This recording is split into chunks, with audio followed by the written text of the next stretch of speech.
ఓం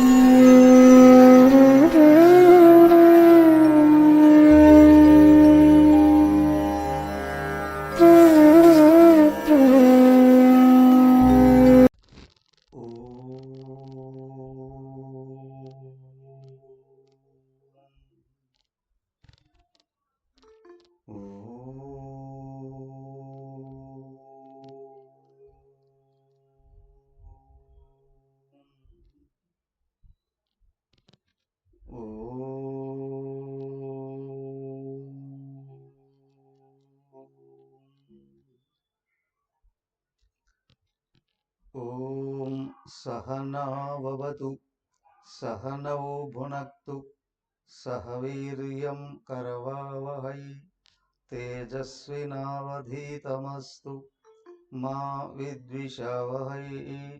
ఓం శాంతి శాంతి శాంతి. ఓం గురుర్బ్రహ్మా గురుర్విష్ణుః గురుర్దేవో మహేశ్వరః గురురేవ పరం బ్రహ్మ తస్మై శ్రీ గురవే నమః. ఓం ప్రపన్నపారిజాతాయ స్తోత్రవేత్రైకపాణయే జ్ఞానముద్రాయ కృష్ణాయ గీతామృతదుహే నమః. హరి ఓం.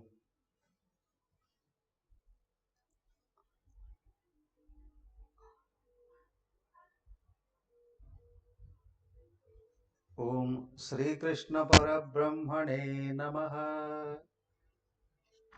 శ్రీమద్భగవద్గీత అథ షష్ఠోऽధ్యాయః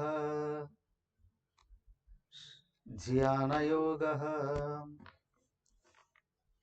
ఎవరు చదువుతారు ఈరోజు? ఎవరైనా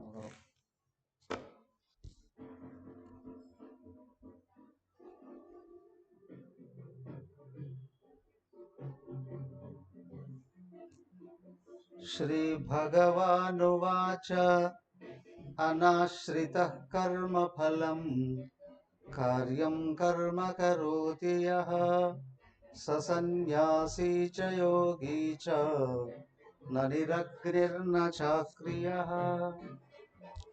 హరి ఓం. ఏమైనా డిస్టర్బెన్స్ వస్తుందా?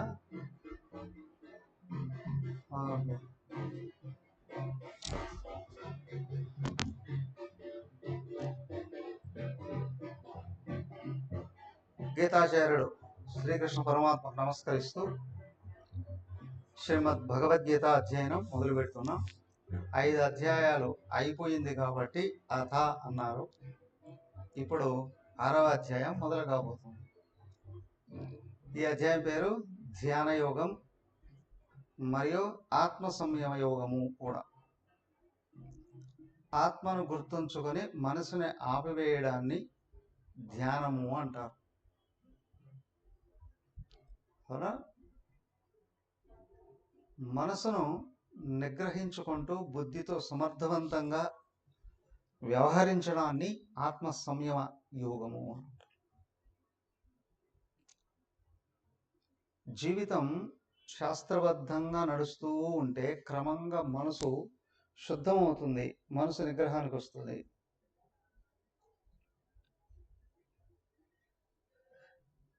శాస్త్ర పద్ధతిని వదిలి ఇష్టానుసారంగా నడిచేటువంటి వాడికి బుద్ధి మందగిస్తుంది, మనసు వేగం అందుకుంటుంది. తరచూ అపజయాలు నడుస్తూ ఉంటాయి, సంభవిస్తూ ఉంటాయి. ఎన్ని ఉన్నా తృప్తి ఉండదు, అశాంతి ఉంటుంది, అసంతృప్తి ఉంటుంది. దానికి ఇక్కడ చెప్పబోయేది ఏంటంటే సాక్షాత్తు భగవంతుడే వచ్చి బోధిస్తున్నాడు. అవునా? ఏదైనా ఒక వస్తువుని ఒక కంపెనీ తయారు చేసింది అంటే దాన్ని వాడుకోవడానికి మాన్యువల్ కూడా ఆ కంపెనీయే తయారు చేస్తుంది. ఫోన్, కంప్యూటర్, టీవీ ఏదైనా సరే ఆ కంపెనీ మాన్యువల్ కూడా తయారు చేస్తుంది. సేమ్ వే ఇక్కడ కూడా మరి జీవరాశులను అన్నిటి తయారు చేసింది ఎవరు? భగవంతుడు. అవునా? ముఖ్యంగా మానవుల్ని తయారు చేసిన ఆయనే దిగి వచ్చి ఆయన ఇక్కడ చెప్తూ ఉన్నాడు, శరీర ఇంద్రియ మనోబుద్ధుల్ని ఎలాగా వాడుకుంటే వ్యక్తి జీవితంలో ఎదుగుతాడు, సంతృప్తికి దగ్గరవుతాడు, పరిపూర్ణతకు దగ్గరవుతాడు. ఎందుకంటే తయారు చేసింది ఆయనే కాబట్టి ఆయనకు మాత్రమే తెలుసు. ఆయన తప్ప వేరే వాళ్ళు ఎవరైనా తయారు చేశారా మనిషిని? మనిషినే కాదు, ఏ జీవిని తయారు చేయలేరు. ఎందుకయ్యా, ఒక్క గడ్డి పూసను కూడా పుట్టించలేరు మానవులు. అవునా? ఒక గడ్డి పూసను కూడా స్వతంత్రంగా పుట్టించలేరు. తలలో ఉన్న ఒక వెంట్రుక ఉందే, ఒకరి తీసి ఇంకొకరికి పెడతారేమో కానీ ఒక వెంట్రుకను కూడా తయారు చేయలేరు. ఎంత పెద్ద సైంటిస్ట్ అయినా సరే ప్రకృతిలో ఉన్నాటివి ఒకరి నుంచి ఒకరికి మార్చగలరు. ట్రాన్స్ప్లాంటేషన్ కదా, ఒకరి నుండి ఒకరు మార్చగలరు. కానీ స్వతహాగా ఏది తయారు చేయలేరు. ఎంతో సంచలనం. ఎందుకంటే ఆయన చేతిలో పెట్టుకున్నాడు ఇవన్నీ, అన్ని జీవరాశుల్ని ఆయన చేతిలోని, జీవరాశులలో ఉన్న అవయవాలను కూడా ఆయన చేతిలో పెట్టుకుంటారు. ఆయన మాత్రమే తయారు చేయగలరు. కాబట్టి ఆయన తయారు చేసిన ఈ మానవ జీవితాలని, అవునా, మానవుడు వాడుకునే శరీర ఇంద్రియ మనోబుద్ధుల పరికరాలని ఎలాగా వాడుకోవాలి అనేటువంటి విషయం కూడా ఆయనే తెలియపరిచాడు కదా. అదే భగవద్గీత తెలియవలసింది. ఎలాగా, ఏం తయారు చేశాడండి అని చెప్పడానికేమో వేదాలన్నీ చెప్పాడు. ఏమేమి తయారు చేశాడు, ఏమేమి తయారు చేశాడు, ఎలా తయారు చేశాడు, ఎలా నడుపుతూ ఉన్నాడు, అన్ని విషయాలు వేదాల్లో చెప్పారు. వాటిని వేదాల సారమే ఉపనిషత్తుల్లో బోధించారు. ఉపనిషత్తుల యొక్క సారాంశం ఏదైతే ఉందో అది భగవద్గీత. సంపూర్ణ శాస్త్రము భగవద్గీత. భగవద్గీతలో 18 అధ్యాయాలు, 700 శ్లోకాలు ఉన్నాయి. వీటిలో అన్ని విషయాలని కూలంకషంగా ఆయన తయారు చేశాడు, పరిపూర్ణంగా తయారు చేశాడు. ఏమండి, ఎలా ఉన్నాయండి? దాంట్లో మొదటి అధ్యాయంలో ఒక్కొక్కటి ఒక్కొక్క రకంగా చెప్పుకుంటూ వస్తే, మొదటి అధ్యాయం ఏమో అధికార నిర్ణయం అండి అన్న. అవునా, భగవద్గీత వినడానికి వ్యక్తికి అర్హత ఏముండాలి అని చూపించారు కదా. ఏముండాలి? ఒకే మాట అన్నాడు, జీవితంలో విజయాన్ని సాధించాలి అనుకున్నటువంటి వాళ్ళు, ప్రశాంతత పొందాలి అనుకున్నటువంటి వాళ్ళు భగవద్గీతను అధ్యయనం చేయండి. భగవద్గీత చదవండి కాదు, ఎక్కడ పడితే అక్కడ జరుగుతున్నాయి పారాయణాలు కూడా కదా. సామూహిక పారాయణాలు 100 మంది, 1000 మంది, 10,000 మంది, 1,000 మంది పారాయణాలు చేస్తే తాత్కాలికంగా అప్పటికప్పుడు కొంచెం శాంతి కలుగుతుంది, అంతకంటే పెద్ద లాభమే ఉండదు. అవునా? పక్షులు కూడా, కొన్ని రకాల జంతువులు కూడా నేర్చుకొని పఠిస్తాయి, అందుకంటే పెద్ద ఏమి ఉండదు. కానీ లోపలికి వెళ్ళి దాని యొక్క జ్ఞానాన్ని అధ్యయనం చేస్తూ 20 నిమిషాలు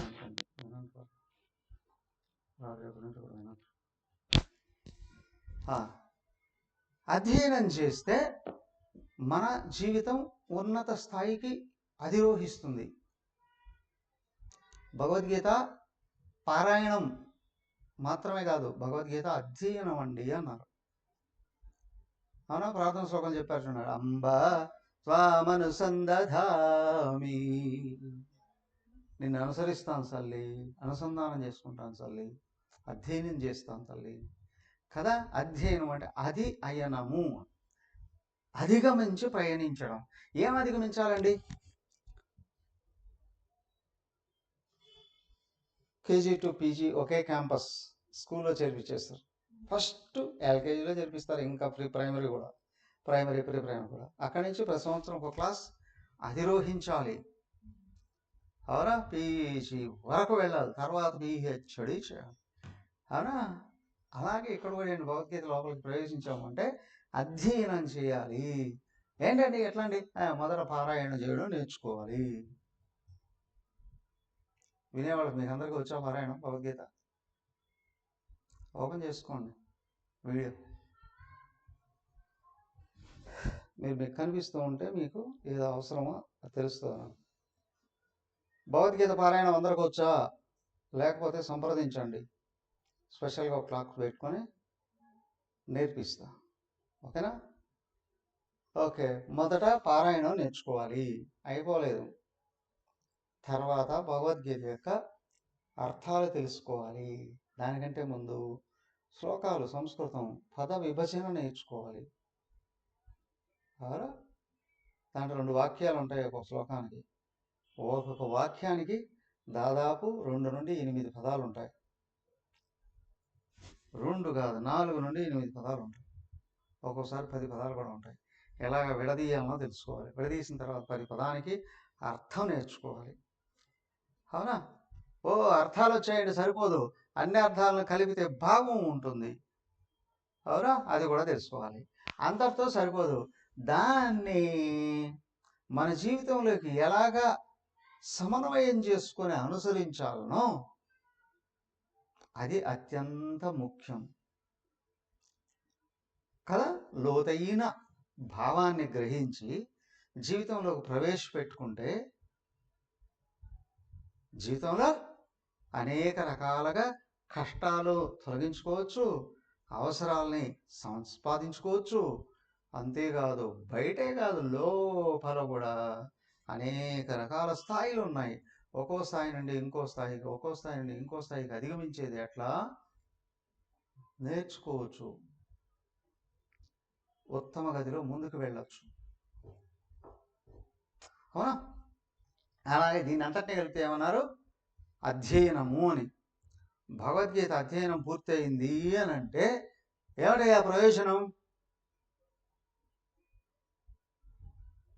అక్కడ మొదట్లోనే చెప్పారు, భగవద్గీత అధ్యయనం చేయాలంటే అర్హత ఉండాలి. అర్హత, ఆసక్తి. అవునా? అర్హతను అక్కడ చెప్పారు, సాధనా చతుష్టయ సంపద అని. వివేకము, వైరాగ్యము, సమాధి శక్తి, సంపత్తి, మోక్షత్వం అని 4 రకాలుగా చెప్పారు అక్కడ కదా. ప్రపంచ విషయాల్లో కూడా ఏది మంచి ఏది చెడు అనేది స్పష్టంగా తెలియాలి. చెడు యందు, అల్పమైన విషయాలందు ఆసక్తి వెళ్ళిపోవాలి. అలాగే ఇంద్రియాలన్నీ నిగ్రహంలో ఉండాలి. అన్నిటికంటే ముందు నేను సంపూర్ణ సుఖాన్ని పొందాలి. ఇది అర్హత అండి. రెండోది సంబంధము, చెప్పేవాడికి వినేవాడికి మధ్య ఉన్న గురు శిష్య సంబంధం. గురు శిష్య సంబంధం ఉండాలి అండి. అవునా? మూడవది దేని గురించి చెప్తుంది? పరిపూర్ణ ఆనందాన్ని ఎలాగ పొందొచ్చో చెప్తూ ఉందండి విషయం.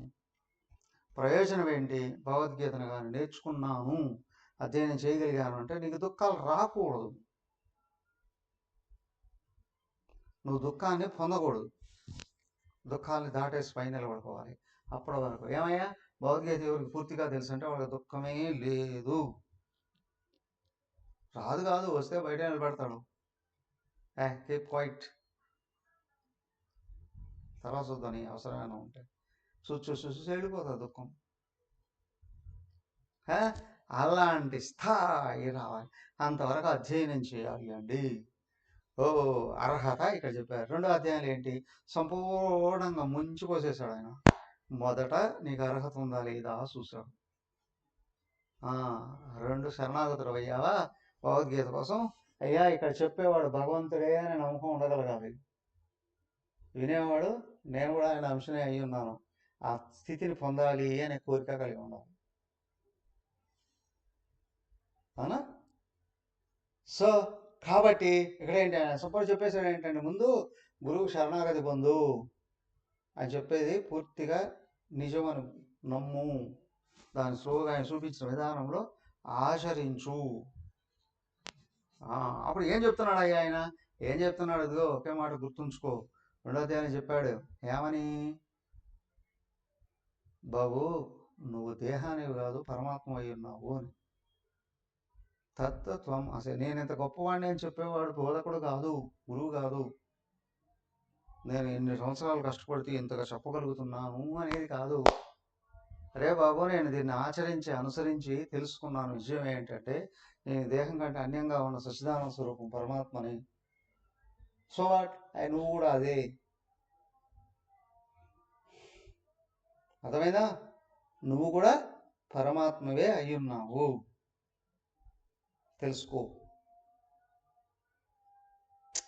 ఇది ముఖ్య ఉద్దేశ్యం అండి. భగవద్గీత అధ్యయనం చేయడానికి ఉద్దేశం ఏంటంటే నేను భగవంతుడినే అయి ఉన్నాను అనేటువంటి విషయాన్ని తెలుసుకోవడం కొరకు భగవద్గీత అధ్యయనం చేయాలి. అర్థమైందా? సో కాబట్టి ఏంటయ్యా, ఆ విషయాలు ఎన్నో ఉంటాయి. కానీ ఏంటంటే నువ్వు పరిపూర్ణంగా భగవంతుడిని అందుకోవడం కొరకు భగవద్గీతను అధ్యయనం చేయగలగాలి. అదే చెప్పాడు, ఆత్మతత్వం గురించి చెప్పాడు. అయ్యా మరి దీన్ని ఎలా కనుక్కోవాలండి, మరి నాకు తెలియలేదే అంటే, నువ్వు చాలా జన్మల నుండి దేహాన్ని అని అనుకుంటున్నావు. ఇప్పుడు ఇదిగో భగవంతుణ్ణి అని అనుకుంటూ తెలుసుకుంటూ ఆచరించు. ఏం ఆచరించాలండి? ఇన్ని రోజులు నేను దేహాన్నే నాకు ప్రపంచం కావాలి అని అనుకున్నాం. కోటి విధులు కూటి కొరకేనండి. ఏమయ్యా, ధర్మార్థ కామాల కొరకే. అందరూ అర్ధకామాల కోసమే పనులు చేస్తారు. సంపదలు వాటిని ఎట్లా అనుభవించాలి, భోగాలు కదా. ఇంకొంచెం ముందడుగు వేసినటువంటి వాడు ధర్మంగా సంపాదించాలి, ధర్మంగా అనుభవించాలి. ఏమో దానివల్ల పుణ్యం వస్తుందండి, పై లోకాలకు వెళ్ళొచ్చండి అని. ఓకే, నాట్ బ్యాడ్, బెటరే. కానీ అంతటితో సరిపోదండి కదా. నాకు దేవుడే కావాలి అని అనుకున్నట్లయితే నాకు ప్రపంచం కాదు కావాల్సింది, దేవుణ్ణి పొందాలి. నేను ఒకరు అడిగారు చూడండి, స్పందన మేడం అడిగారు, స్వామీజీ మరి కర్మఫల ఆసక్తి లేకపోతే ఎట్లాగా జీవిస్తారు? ఓకే, ఇక్కడ చూడండి, ప్రారంధం పుష్యతి వపుహు అన్నారు. దేహాన్ని పోషించేది ప్రారంధమే. అవునా? నేను దేహాన్ని ప్రపంచంలో జీవించాలంటే కష్టపడి సంపాదించుకుని అనుభవించాలి అని అనుకుంటాం. ఓకే, నాట్ బ్యాడ్ థింగ్, దాన్ని వదలకూడదు ఎప్పుడు. కానీ నాకు ముక్తి కావాలి అని అనుకున్నాడు అనుకోండి, వాడికి ఇక్కడ చెప్తారు ఏంటంటే, ఈ దేహం పుట్టినప్పటి నుంచి పోయేంత వరకు ప్రారంధం అనేది వెంట పెట్టి పంపించేశారు. నేను పోషించేది ప్రారంధమే. నీకు 100 కోట్లు ఉన్నా ప్రారంధాన్నే తింటావు. నీకు 5 పైసలు లేకపోయినా కూడా ప్రారంధంలో ఉంటే ఖచ్చితంగా వస్తుంది.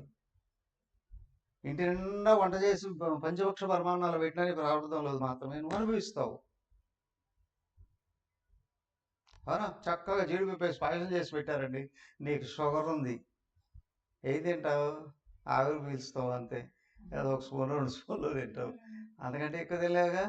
సో కాబట్టి ఇక్కడ ఏంటంటే, నీ ఇంట్లో అన్నీ ఉన్నా నువ్వు తినేది మాత్రం ప్రారంధమే.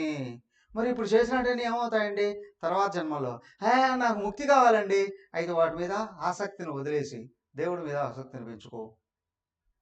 ప్రారంధంలో దుఃఖాలు ఉన్నా కూడా నీ ఇక్కడ పురుషార్థంతో అవి లోపలికి రానివ్వకుండా బయట నిలబెట్టచ్చు. అర్థమైందా? ఎవరు దేవుడే కావాలి అని అనుకుంటున్నారో కర్మ నిష్కామంగా చేయండి. నిష్కామం అంటే చేయకుండా ఉండడం అని కాదు, ఫలాలను వదిలేయడం అని కాదు. ఇతరుల కొరకు చేస్తున్నాను, కర్మ ఫలాలు ఇతరులకు వదులుతాను. నా కొరకే, బట్ నేను ముక్తి పొందాలి అని కర్మ చేస్తూ ఉన్నా. కర్మఫలాలు ఇవి నేను దాచిపెట్టుకోవాల్సిన అవసరం లేదు, ఎందుకంటే ఈ జన్మంతా ప్రారంధం ఉంది. కానీ ఇది నేను చేసిన కర్మఫలాలు నాకే కావాలి అనుకుంటే వాటి కోసం మళ్ళీ కొడతావు. నాకు పుట్టుకొద్దా అని అనుకుంటే ఇతరులకు సమర్పణ చేసే సంస్థకు, గురువు గారుకు, దేవుడుకు, సమాజానికి కొరకు నువ్వు చేస్తున్నావు అని అనుకునేటట్లయితే నువ్వు దైవాన్ని సరిగా అన్వేషణ చేసి శక్తి యుక్తి రెండు ఆయన ఇస్తాడు అవకాశాన్ని.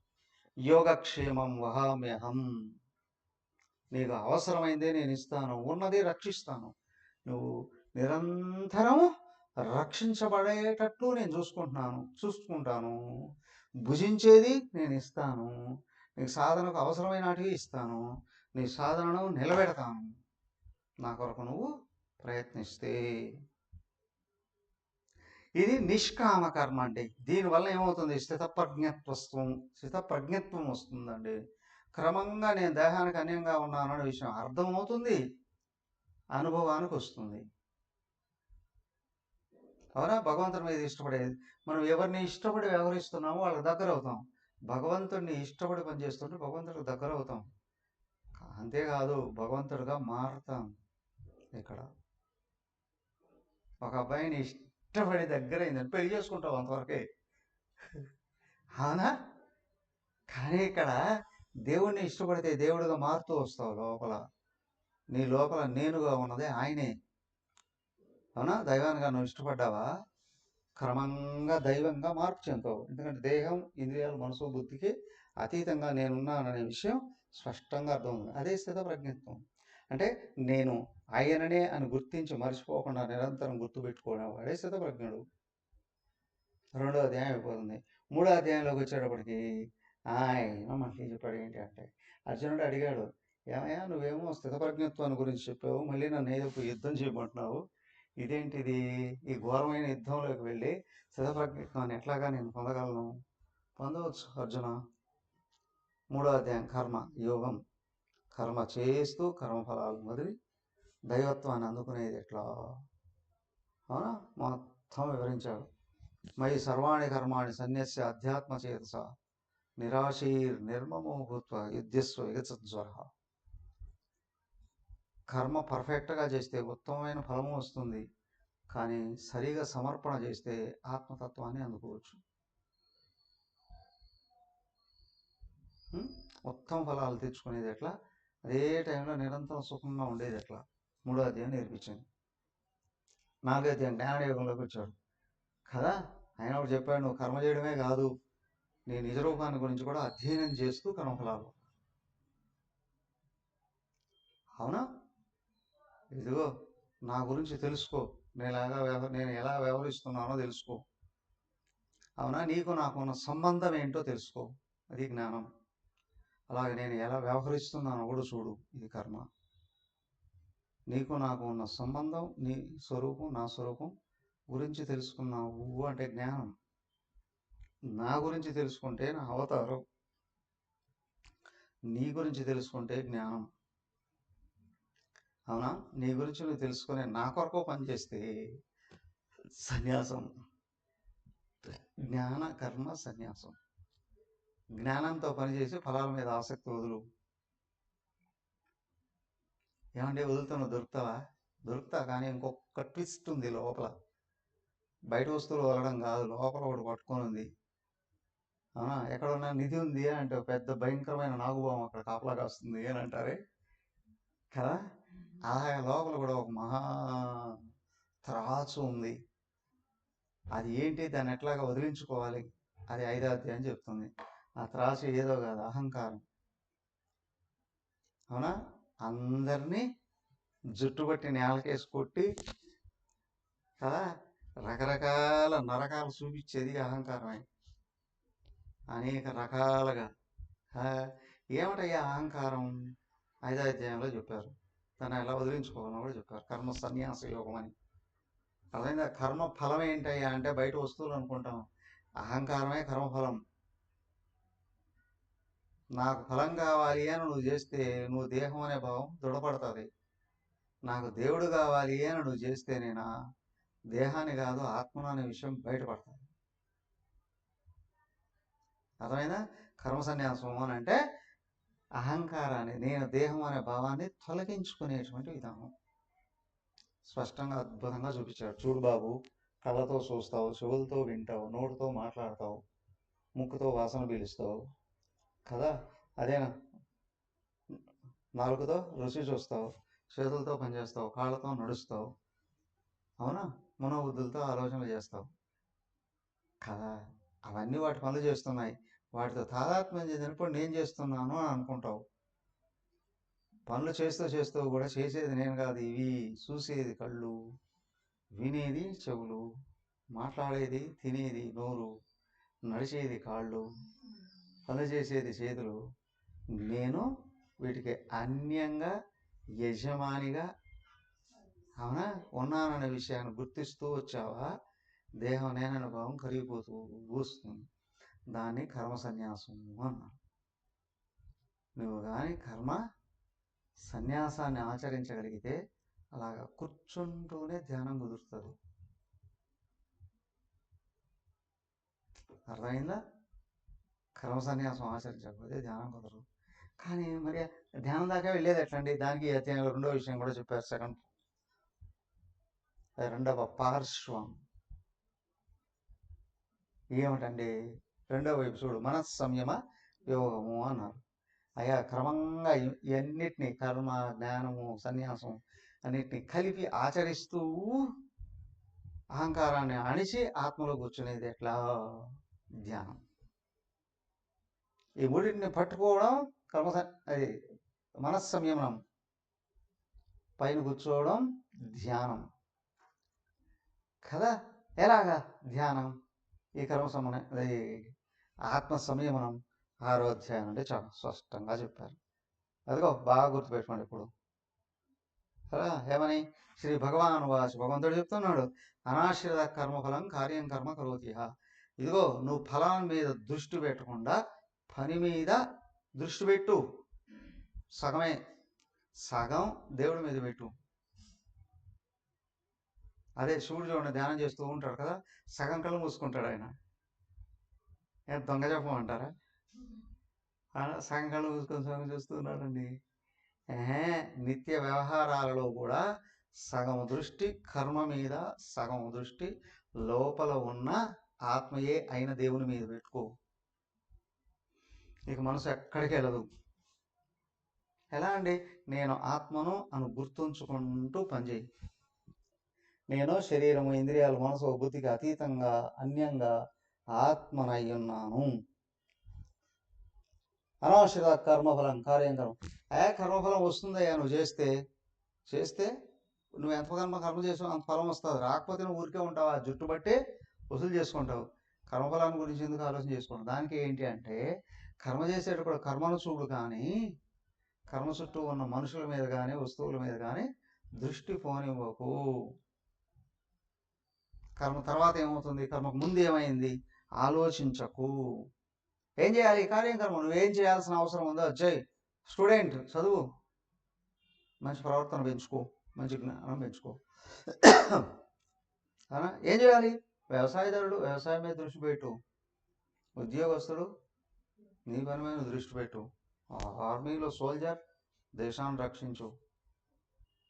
ప్రతి ఒక్కరికి ఎవరి పనులు వాళ్ళకు ఉంటాయి, అవి చెయ్యి.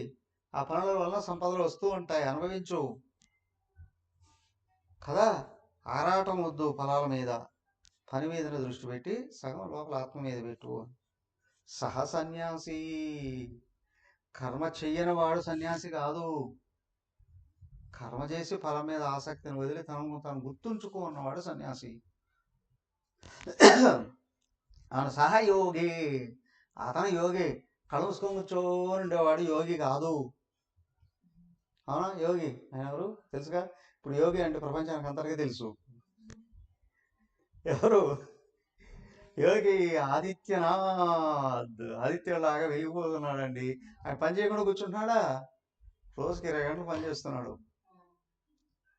సహయోగి. చేయాల్సింది చెయ్యి.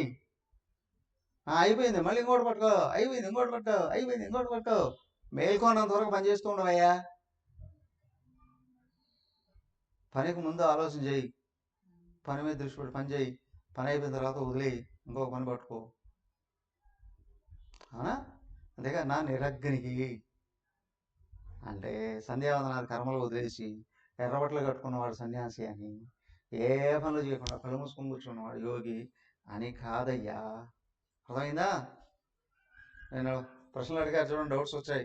క్లియర్? అవునా? దాని ఇంకా ఇదంతా ఇంట్రడక్షనే, ఇంకా కొనసాగిస్తున్నారు. శ్లోకం చదివేసుకులేద్దాం చూడండి. యం సన్యాసమితి ప్రాహు యోగంతం విద్ధి పాండవ నహ్య సన్యస్త సంకల్పః యోగే భవతి కశ్చన. యం సన్యాసం ఇది ప్రాహు, దేనిని సన్యాసం అని అంటారో, తం యోగం విద్ధి అర్జున. పాండవ, ఓ పాండుకుమార, దేనిని సన్యాసం అంటామో అదే యోగం. యోగం వేరు, సన్యాసం వేరు కాదు. యోగి కానివాడు సన్యాసి కాలేడు, సన్యాసం తెలియని వాడు యోగి కాలేడు. అవునా? యోగం అన్నా సన్యాసం అన్నా ఒకటే. కానీ భాగ్యంగా కనిపిస్తే కాషాయస్త్రాలు వేసుకో ఉన్నాడు సన్యాసి, బట్టలు వదిలి తిరిగేవాడు యోగి. చేయాల్సింది చేసి తనలో తను కూర్చో ఉన్నవాడు యోగి, ఆయన సన్యాసి. ఏమో వదిలేసావయ్యా? ఏమో వదిలేసావు కాదు, దేహం అనే భావాన్ని వదిలేసిన వాడు సన్యాసి. ఆయన ఎవరో ఒకసారి మేము చదువుకునేటప్పుడు, వేదాంతం చదువుకునేటప్పుడు కావిడి చేత పట్టుకుని సన్యాసి ఒక ఆయన ఆశ్రమంలోకి వచ్చాడు. మాతో పాటు స్టూడెంట్ ఇంకొక ఆయన కూర్చోబెట్టి అరగంట వాయించి బయటికి తరిమేసి వచ్చేసాడు. ఇదేమిటయ్యా, సన్యాసిని ఎందుకు బయటికి తరిమేసి ఆశ్రమానికి వస్తే? సన్యాసి కాదు గిన్యాసి కాదు, సన్యాసి బట్టలు వేసుకున్నాడు. ఏమైందయ్యా, ఆయనకు 2 పెళ్ళిళ్ళు అయ్యాయట. మళ్ళీ నిరంతరం వాళ్ళు కొట్టుకునేవాళ్ళట. వాళ్ళు పోషించలేడు, దెబ్బలాట మానలేడు. ఆయనకి ఇద్దరిని వదిలేసి సన్యాసి. ఈ సన్యాస ఆయన కాదు సన్యాసి. నేను దేహం అనే భావాన్ని వదిలేసి నేను ఆత్మనాన్ని గుర్తుంచుకొని ఉన్నవాడు సన్యాసి. అదైనా ప్రపంచం మీద ఏ ఆసక్తి లేకుండా చేయాల్సింది చేసి కాంగా కూర్చోమన్నవాడు యోగి. చేయాల్సింది చేసి అయినా. సో కాబట్టి ఏమంటున్నాడు? యోగంతం విద్య పాండవ పాండు కుమార. పండ అంటే పక్వమైన అని. ఏం పక్వమైంది? పండు పక్వమైతే చెట్టు నుంచి రాలిపోతుంది, అవునా? అలాగే నువ్వు యోగం అభ్యసించి ఉన్నా సన్యాసం తీసుకోవాల్సిన అవసరం లేదు. ప్రాక్టికల్గా అదే వచ్చేస్తుంది సన్యాసం. రెండు కూడా ఏంటయ్యా, ఊడిపోవాల్సింది ఏంటి? దేహం నేననే భావం, అహంకారం. అర్థమైందా? నహ్య సన్యస్త సంకల్ప. నువ్వు ప్రపంచం మీద అర్థకామాల ఆసక్తి వదలకపోతే యోగి నభవతి కశ్చన. నువ్వు ఎప్పుడు యోగాన్ని అధిరోహించగలవు. ప్రపంచం మీద అర్ధకామ ఆసక్తి, సంపాదించుకోవాలి, దాచుకోవాలి, అనుభవించాలి, ఈ కోరికలు కానీ పోకపోతే నువ్వు యోగివి కాదు, సన్యాసివి కాదు. ఏమండి, శంకరాచార్యుల వారు డబ్బులు సంపాదించలేదా? చిన్మయానంద డబ్బులు సంపాదించలేదా? వివేకానంద డబ్బులు సంపాదించలేదా? సంపాదించారు, కానీ వాళ్ళు డబ్బుల కోసం పని చేయలేదు. చేయాల్సినట్టు చేస్తుంటే డబ్బులు వచ్చాయి కుప్పలుగా. కానీ వాళ్ళు అవి అనుభవిస్తూ కూర్చోలేదు, సమాజానికి ఉపయోగింపజేశారు. అర్థమైందా? వాళ్ళు కోరిన ఫలితం ఒకటే, అందరూ బాగుపడాలి అని. అందుకే పనిచేశారు. సర్వే జన సుఖినో భవంతు అని పనిచేశారు. డబ్బులు వచ్చాయి, డబ్బులు ఉన్న వాళ్ళు ఇచ్చారు, లేని వాళ్ళు ఖర్చు పెట్టారు. అవి అనుభవిస్తూ కూర్చోలేదు. అర్థమైందా? డబ్బులు సంపాదించకూడదని కాదు, డబ్బులు సంపాదించి భోగాలు అనుభవించాలి, ఆ భావాన్ని వదిలేశారు. వాళ్ళు చేసిన పని అంతా సర్వకాల సర్వావస్థలలో జనాలు బాగుపడాలి అనే పని చేశారు. బాగుపడ్డ వాళ్ళు డబ్బులు ఇచ్చారు, బాగుపడాలనుకున్న వాళ్ళ కోసం ఖర్చు పెట్టారు. అండర్స్టాండ్? ఓకే,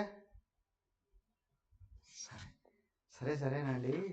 ఇలాగ చేస్తే మనసును ఎట్లా పట్టుకోగలం అనేది రేపు చూద్దాం. మరియు ఓం సర్వే భవంతు సుఖినః, సర్వే సంతు నిరామయాః, సర్వే భద్రాణి పశ్యంతు, మా కశ్చిద్ దుఃఖభాగ్ భవేత్.